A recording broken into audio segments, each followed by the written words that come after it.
Hello friend, 1000 में मेरी बहना के आने वाले एपिसोड की अपडेट आपके लिए लेकर आए हैं। एपिसोड जो शुरू होता है स्वामिनी और वीरेन से। वो कहती है कि वो परेशान क्यों है और वो अकेला क्यों खड़ा है। इससे पहले कि वीरेन को जवाब दे पाता, स्वामिनी आगे विराट के बारे में पूछती। वो वीरेन से कहती है कि विराट को नहीं देखा और कहती है कहीं ऐसा तो नहीं कि हमेशा की तरह हम अपने कमरे में वीडियो गेम खेल रहे हैं। लेकिन ये अच्छी बात नहीं, क्योंकि घर में पार्टी चल रही है। वीरेन ने स्वामिनी से कहते हुए समझाया कि वो विराट को लेने जाएगा। स्वामिनी खुशी खुशी वीरेन को छोड़कर चली जाती है। ढाबे पर वापस मिस्टर ऑनर का जो इधर वो है मिस्टर और मंच पर आते हैं और निश्चित रूप से हमारे विराट मानवी को विजेता घोषित करते हैं। वो खुशी से स्टेज पर चलते हैं और विराट मानवी जो है ट्रॉफी लेते हैं और ऑनर के साथ फोटो भी खिंचवाते हैं। इधर जीविका अभी भी मानवी के बारे में टेंशन में और घर के चारों ओर घूम रही है और स्वामिनी जो है उसकी परेशानी को नोटिस करती है।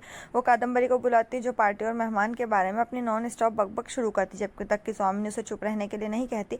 स्वामिनी आगे मानवी के बारे में पूछती। कादम्बरी कहती है जिसके पास कोई सुराग नहीं है। उसे बोलती कि वो किसी कोने में कहीं बैठी होगी, क्योंकि आज सुबह स्वामिनी ने उसे डांटा था और मानवी किसी भी झंझट में पड़ने को तैयार नहीं होगी। स्वामिनी जो कहती है कि इसके लिए भगवान का शुक्र है, क्योंकि अगर मानवी आसपास होती तो वो हमेशा कुछ प्रॉब्लम करती है। ढाबे पर श्रीमान वाली जोड़े को शुभकामना देते, लेकिन मानवी ने कहा कि जो उसकी गलत धारणा है उसको ठीक कर दिया और कहते कि वो कपल नहीं है और कहते कि वो यहाँ पर सिर्फ न्यू ईयर की पार्टी जो है एंजॉय करने के लिए आए थे। फिर इधर दिखाते हैं कि ओनर जो हंसते हुए कहता है कि अगर वो सभी कपल नहीं है तो आने वाले भविष्य में सिर्फ एक हो सकते हैं। मानवी उसे अनदेखा करती है और कहती है कि आप मुफ्त खाने को एंजॉय करते हैं, लेकिन विराट एक नहीं सुनता और चिल्लाता है और उसे बाहर खींच लेता है। बाहर वो उससे कहता है कि वो वास्तव में बेशर्म है, उन्हें देर हो रही है और अब चलना चाहिए। वो मान जाती है और वो कार लाता है। वो उसे यहीं रुकने के लिए कहता है। वो चला जाता है और वो ट्रॉफी जीतकर खुश है।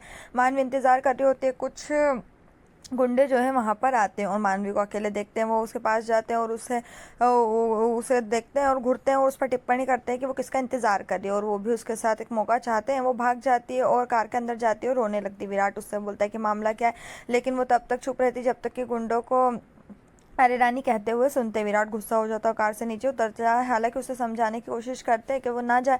गुंडे हंस रहे। विराट उनसे बोलता है कि जैसे ही वो किसी लड़की को अकेले देखते हैं उन्हें चिढ़ाना शुरू कर देना चाहिए ना। वो कहते हैं कि लड़कियों को छेड़ा जाना चाहिए। इससे उसे और भी गुस्सा हो जाता है और लड़ाई शुरू होती है। विराट जो है उन लोगों को मारता है और श्री ढाबा के मालिक वहाँ आते हैं और हस्तक्षेप करने की कोशिश करते हैं, लेकिन वेस्ट विराट मारता है और मारते ही रहता है।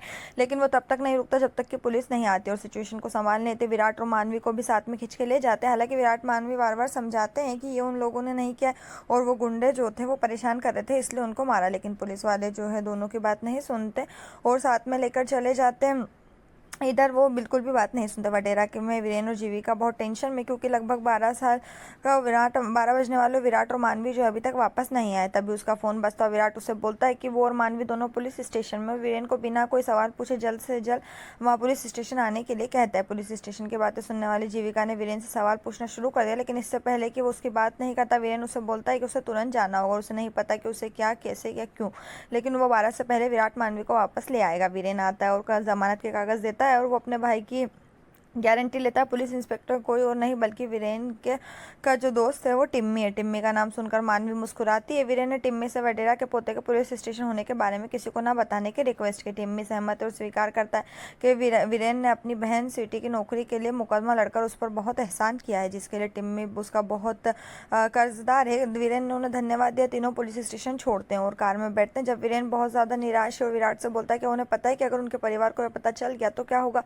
और इसके क्या परिणाम होंगे। विराट जो है शर्मसार हो जाता है और मानवी जो है चुपचाप बैठी है और फिर वो दोनों जो है घर पहुंचने के लिए रहते हैं और वहाँ पर जीविका जो है गेट पर खड़ी है और उन दोनों का इंतज़ार कर रही है।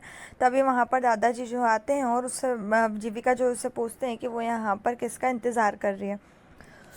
फिर वो सभी लोग जो है घर पहुंच जाते हैं, लेकिन वहाँ पर बहुत ज़्यादा भीड़। ऐसी भी दादाजी जो है जीविका से बोलते हैं वीरेन कब गए। जीविका छुपे क्योंकि उसे नहीं पता कि क्या कहना। दादाजी थोड़े टेंशन में और कुछ कहने ही वाले जब वीरेन वहाँ आता है और कहते हैं कि मैं दादाजी यहाँ हूँ। दादाजी उसे मेहमानों के पास मिलने जाने के लिए कहते हैं। जीविका वीरेन और विराट मानवी को देखते हैं। जैसे ही वो चारों हॉल में प्रवेश करे स्वामिनी आते विराट से बोलती कि उसके ये माथे पर चोट कैसे लगी। विराट कहता है जल्दी में और बहाना बनाता है कि चलते समय दरवाजे से टकरा गया। स्वामिनी उसे अगली बार और ज़्यादा ध्यान देने के लिए कहती है और सभी को पार्टी में शामिल होने और 2012 का वेलकम करने के लिए कहती है। अगला दृश्य सभी मेहमान वडेरा 2011 के अंतिम 5 सेकंड में चिल्लाते हैं और कुल मिलाकर नया साल मुबारक कहते हैं। दादाजी का आशीर्वाद लेते हैं और सभी जो एक दूसरे के गले मिलते। विराट जो वीरेन को गले लगाता है, लेकिन वीरेन ना खुश है। स्वामी ने नोटिस किया और जीविका और मानवी और दोनों भी निराश है। मानवी शर्मिंदा और स्वामी हर बात पर ध्यान दे रही है। यहीं पर ये एपिसोड खत्म हो जाएगा। नेक्स्ट एपिसोड के लिए हमारे साथ जुड़े रहें। चैनल को सब्सक्राइब करिए, साथ में बेल भी प्रेस करें।